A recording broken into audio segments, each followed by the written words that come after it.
Hey Roy, do you ever wash your face? Anybody that ever suffered this from before knows that it's not about cleanliness. You might not know this about me, but I used to have pretty bad skin.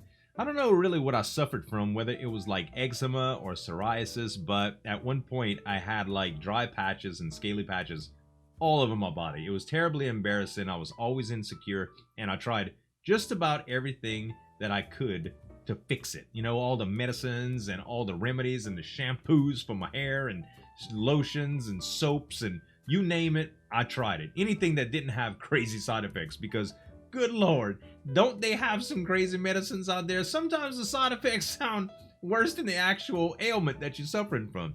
My wife had acne and it was the same thing. Like, she tried everything, all of the major brands of things that worked, and I guess it was her hormones. I don't even know what I had, but neither of us suffer from these ailments anymore. Mine miraculously disappeared over time. There was no special medicine I took to keep it at bay, and my wife was the same thing. And I guess our bodies just lined up with what they wanted to do, and they stopped rebelling on us. But I remember for a long time, she and I both agreed that we were insecure at one time about stuff like that, and we would do just about anything to fix it. And we're gonna react to a story today about a young boy that had severe acne and something that he did to fix it. And it's called The Porcelain Boy. It's by Stranger Stories. Make sure to head on over to his channel, click the subscribe button, click the notification bell, and if you like reaction videos, make sure to subscribe to this channel as well. Let's get into the reaction.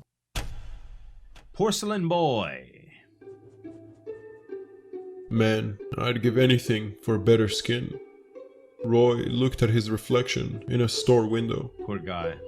at the bump on his forehead and the swelling on his chin. Pimple Boy, that's what his friends called him. Oh, man. Behind the glass, he noticed a round-faced doll with a mop of black hair staring at him.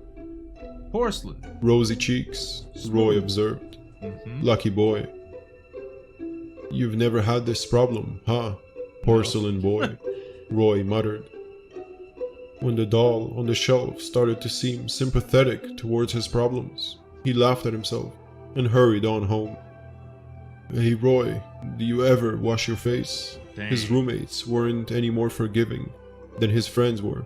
Now you see, anybody that ever suffered this from before knows that it's not about cleanliness.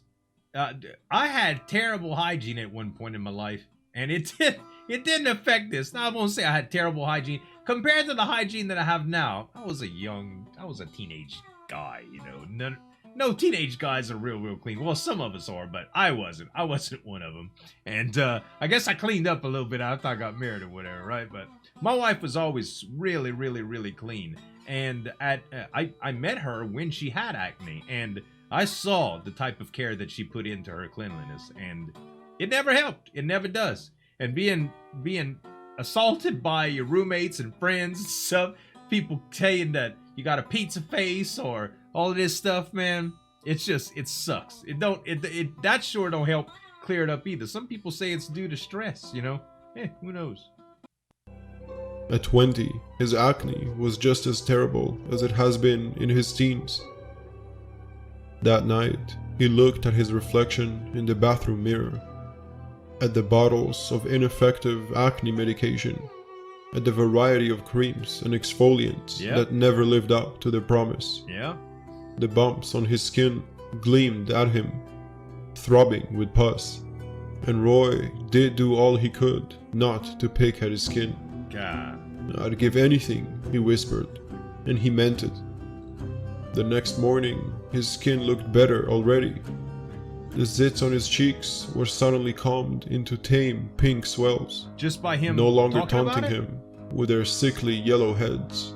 Is his wishes coming true? Uh-oh. His hope was renewed.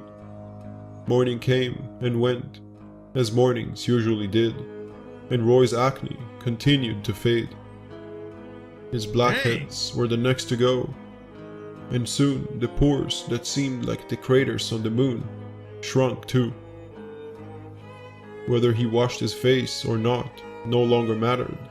His skin took on a dewy glow regardless. The girls he knew began to drill him on his skincare routine. Yeah. Some skincare routine, he scoffed, proud of his own luck. Then, Roy woke up with a numbness over his cheeks. Uh-oh. It mimicked the familiar tingling of frozen wind, except it burrowed far deeper into his skin. Oh no. He touched his cheeks and was petrified by how much it felt like the surface of a bathroom sink. In a flurry of panic, he jolted into the bathroom. What he saw in his reflection terrified him. Porcelain. His entire face was eggshell white, smooth as polished marble. No matter how much he leaned towards the mirror, he couldn't find a single pore on the surface of his skin. Was the porcelain He was doll cursed him? repulsed by how perfect his skin looked, how out of place it seemed in this murky bathroom mirror. The disgust that was caused by his newfound perfection wasn't the worst of his discoveries. Oh no. When he opened his medicine cabinet, he found the doll from behind the store window, It gaping had his at eye- him. The mop of inky hair remained, but the once flawless porcelain face was now riddled with pustules and swells. Wow. The doll smiled, the pimples on its face flaring morbidly. Roy opened his mouth to gasp, maybe even to scream, but he couldn't. His Porcelain. face was taut, completely solid. He was the porcelain boy now. Dang. So I guess the doll was cursed or haunted or something, and put a hex on him and traded faces with him. God dang, man. Like, it was called the Porcelain Boy, and I just assumed his face would turn to porcelain, but I didn't know how it would happen. Crazy, man. That just goes to show sometimes you say you'd give anything for something, you know, and sometimes you're not. Maybe anything's a stretch, you know. Maybe that's asking for too much sometimes. Guys, I hope y'all enjoyed the reaction. Listen, head on over to Stranger Stories channel and make sure to subscribe to him, and subscribe to this one if you like reaction videos as well. Thanks so much for watching. As always, this is Zueljin signing off, and we'll see you next time.